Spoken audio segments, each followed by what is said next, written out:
Praise the Lord, जय मसीह की। आप सबका स्वागत है हमारे इस यूट्यूब चैनल पर। आज की इस वीडियो में हम मत्ती रचित सुसमाचार में से परमेश्वर के पवित्र वचन को पढ़ेंगे।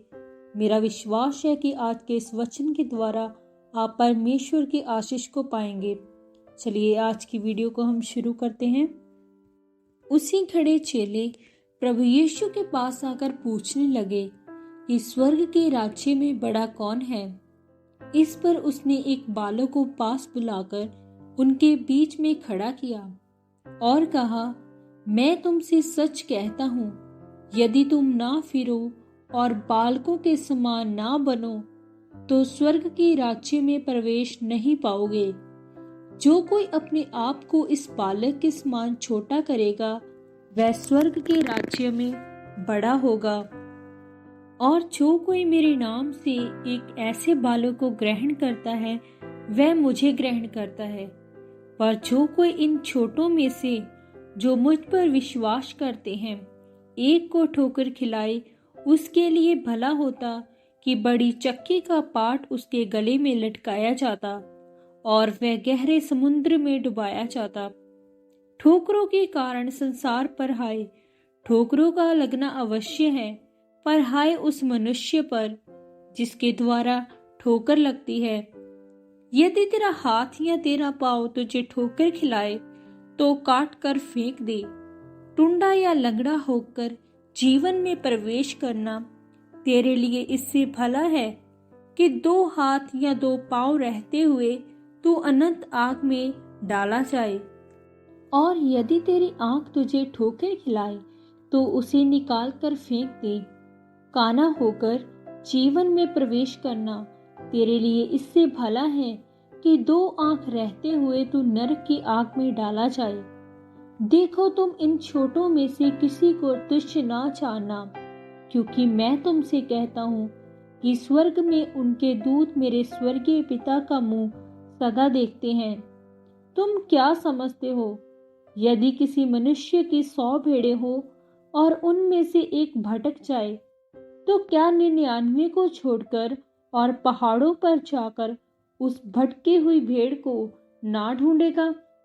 और यदि ऐसा हो कि उसे पाए तो मैं तुमसे सच कहता हूँ कि वह उन 99 भेड़ों के लिए जो भटकी नहीं थी इतना आनंद नहीं करेगा जितना कि इस भेड़ के लिए करेगा।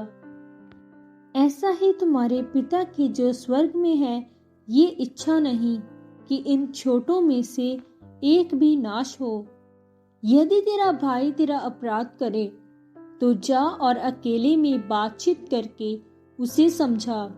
यदि वह तेरी सुने तो तूने अपने भाई को पा लिया। और यदि वह ना सुने तो और 1-2 जन को अपने साथ ले जा, कि हर बात 2 या 3 गवाहों के मुंह से ठहराई जाए। यदि वह उनकी भी ना माने तो कलीसिया से कह दे, परंतु यदि वह कलीसिया की भी ना माने तो तू उसे अन्य जाति और महसूल लेने वालों के जैसा जान। मैं तुमसे सच कहता हूँ, जो कुछ तुम पृथ्वी पर बांधोगे वह स्वर्ग में बंधेगा, और जो कुछ तुम पृथ्वी पर खोलोगे वह स्वर्ग में खुलेगा। फिर मैं तुमसे कहता हूँ, यदि तुम में से 2 जन पृथ्वी पर किसी बात के लिए जिसे वे मांगे एक मन के हो तो वह मेरे पिता की ओर से जो स्वर्ग में है उनके लिए हो जाएंगी। क्योंकि जहाँ 2 या 3 मेरे नाम पर इकट्ठे होते हैं वहां मैं उनके बीच में होता हूँ। तब पतरस ने पास आकर उससे कहा, हे प्रभु, यदि मेरा भाई अपराध करता रहे तो मैं कितनी बार उसे क्षमा करूं? क्या 7 बार तक? प्रभु यीशु ने उससे कहा, मैं तुमसे ये नहीं कहता कि 7 बार, वरन 7 बार के 70 गुने तक। इसीलिए स्वर्ग का राज्य उस राजा के समान है जिसने अपने दासों से लेखा लेना चाहा। जब वह लेखा लेने लगा तो एक जन उसके सामने लाया गया जो 2000 तोड़े धारता था। जबकि चुकाने को उसके पास कुछ न था तो उसके स्वामी ने कहा, कि ये और इसकी पत्नी और लड़के वाले और जो कुछ इसका है सब बेचा जाए और वह कर्ज चुका दिया जाए। इस पर उस दास ने गिरकर उसे प्रणाम किया और कहा, हे स्वामी, धीरज धर, मैं सब कुछ भर दूंगा। तब उस दास के स्वामी ने तरस खाकर उसे छोड़ दिया और उसका धार क्षमा किया। परंतु जब वह दास बाहर निकला तो उसके संगी दासों में से एक उसको मिला जो उसके 100 दिनार धारता था। उसने उसे पकड़कर उसका गला घोंटा और कहा, जो कुछ तू धारता है भर दे। इस पर उसका संगी दास गिरकर उसे विनती करने लगा कि धीरज धर, मैं सब भर दूंगा। उसने ना माना, परंतु जाकर उसे बंदी गृह में डाल दिया कि जब तक कर्ज को भर ना दे तब तक वही रहे। उसके संगी दास ये जो हुआ था देखकर बहुत उदास हुए और जाकर अपने स्वामी को पूरा हाल बता दिया। तब उसके स्वामी ने उसको बुलाकर उससे कहा, हे दुष्ट दास, तूने जो मुझसे विनती की तो मैंने तेरा वह कर्ज पूरा क्षमा किया। सो जैसा मैंने तुझ पर दया की वैसा ही क्या तुझे भी अपने संगी दास पर दया करना नहीं चाहिए था? और उसके स्वामी ने क्रोध में आकर उसे दंड देने वालों के हाथ में सौंप दिया कि जब तक वह सब कर्जा भर न दे तब तक उनके हाथ में रहे।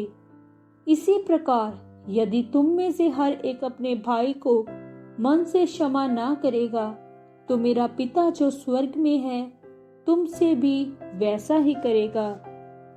जब प्रभु यीशु ये बातें कह चुका तो गलील से चला गया और यहूदिया के देश में यरदन के पार आया और बड़ी भीड़ उसके पीछे हो ली और उसने उन्हें वहां चंगा किया। तब फरीसी उसकी परीक्षा करने के लिए पास आकर कहने लगे, क्या हर एक कारण से अपनी पत्नी को त्यागना उचित है? उसने उत्तर दिया, क्या तुमने नहीं पढ़ा कि जिसने उन्हें बनाया उसने आरंभ से नर और नारी बनाकर कहा कि इस कारण मनुष्य अपने माता पिता से अलग होकर अपनी पत्नी के साथ रहेगा और वे दोनों एक तन होंगे। तो वे अब दो नहीं परंतु एक तन है। इसीलिए जिसे परमेश्वर ने जोड़ा है उसे मनुष्य अलग ना करे। उन्होंने उससे कहा, फिर मूसा ने क्यों ये ठहराया कि त्याग पत्र देकर उसे छोड़ दो? उसने उनसे कहा, मूसा ने तुम्हारे मन की कठोरता के कारण तुम्हें अपनी अपनी पत्नी को छोड़ देने की आज्ञा दी, परंतु आरंभ से ऐसा नहीं था। और मैं तुमसे कहता हूँ कि जो कोई व्यभिचार को छोड़ और किसी कारण से अपनी पत्नी को त्याग कर दूसरी से ब्याह करे वह व्यभिचार करता है, और जो उस छोड़ी हुई से ब्याह करे वह भी व्यभिचार करता है। चेलों ने उससे कहा, यदि पुरुष का स्त्री के साथ ऐसा संबंध है तो ब्याह करना अच्छा नहीं। उसने उनसे कहा, सब ये वचन ग्रहण नहीं कर सकते, केवल वे जिनको ये दान दिया गया है, क्योंकि कुछ नपुंसक ऐसे हैं जो माता के गर्भ ही से ऐसे जन्मे, और कुछ नपुंसक ऐसे हैं जिन्हें मनुष्य ने नपुंसक बनाया, और कुछ नपुंसक ऐसे हैं जिन्होंने स्वर्ग के राज्य के लिए अपने आप को नपुंसक बनाया है। जो इसको ग्रहण कर सकता है वह ग्रहण करे। तब लोग बालकों को उसके पास लाए कि वह उन पर हाथ रखे और प्रार्थना करे, पर चेलों ने उन्हें डांटा। प्रभु यीशु ने कहा, बालकों को मेरे पास आने दो और उन्हें मना ना करो, क्योंकि स्वर्ग का राज्य ऐसो ही का है। और वह उन पर हाथ रखकर वहां से चला गया। और देखो, एक मनुष्य ने पास आकर उससे कहा, हे गुरु, मैं कौन सा भला काम करूं कि अनंत जीवन पाऊं? उसने उससे कहा, तू मुझसे भलाई के विषय में क्यों पूछता है? भला तो एक ही है, पर यदि तू जीवन में प्रवेश करना चाहता है तो आज्ञाओं को माना कर। उसने उससे कहा, कौन सी आज्ञाएं?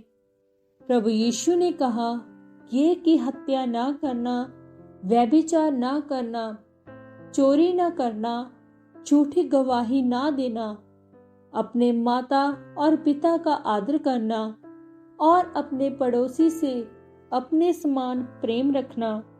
उस जवान ने उससे कहा, इन सब को तो मैंने माना है, अब मुझ में किस बात की घटी है? प्रभु यीशु ने उससे कहा, यदि तू सिद्ध होना चाहता है तो जा, अपना माल बेचकर कंगालों को दे और तुझे स्वर्ग में धन मिलेगा, और आकर मेरे पीछे हो ले। परंतु वह जवान ये बात सुन उदास होकर चला गया, क्योंकि वह बहुत धनी था। तब प्रभु यीशु ने अपने चेलों से कहा, मैं तुमसे सच कहता हूं कि धनवान का स्वर्ग के राज्य में प्रवेश करना कठिन है। फिर तुमसे कहता हूं कि परमेश्वर के राज्य में धनवान के प्रवेश करने से ऊंट का सुई के नाके में से निकल जाना सहज है। ये सुनकर चेलों ने बहुत चकित होकर कहा, फिर किसका उद्धार हो सकता है? प्रभु यीशु ने उनकी ओर देखकर कहा, मनुष्यों से तो ये नहीं हो सकता, परंतु परमेश्वर से सब कुछ हो सकता है। इस पर पतरस ने उससे कहा कि देख, हम तो सब कुछ छोड़ के तेरे पीछे हो लिए हैं, तो हमें क्या मिलेगा? प्रभु यीशु ने उनसे कहा, मैं तुमसे सच कहता हूं कि नई उत्पत्ति से जब मनुष्य का पुत्र अपनी महिमा के सिंहासन पर बैठेगा, तो तुम भी जो मेरे पीछे हो लिए हो 12 सिंहासनों पर बैठकर इज़राइल के 12 गोत्रों का न्याय करोगे। और जिस किसी ने घरों या भाइयों या बहनों या माता पिता या लड़के वालों या खेतों को मेरे नाम के लिए छोड़ दिया है, उसको 100 गुना मिलेगा और वह अनंत जीवन का अधिकारी होगा। परंतु वह तेरे जो पहले हैं पिछले होंगे, और जो पिछले हैं पहले होंगे। आज के इस पवित्र वचन के द्वारा परमेश्वर आप सबको आशीष दे। सबको जय मसीह की। आमीन।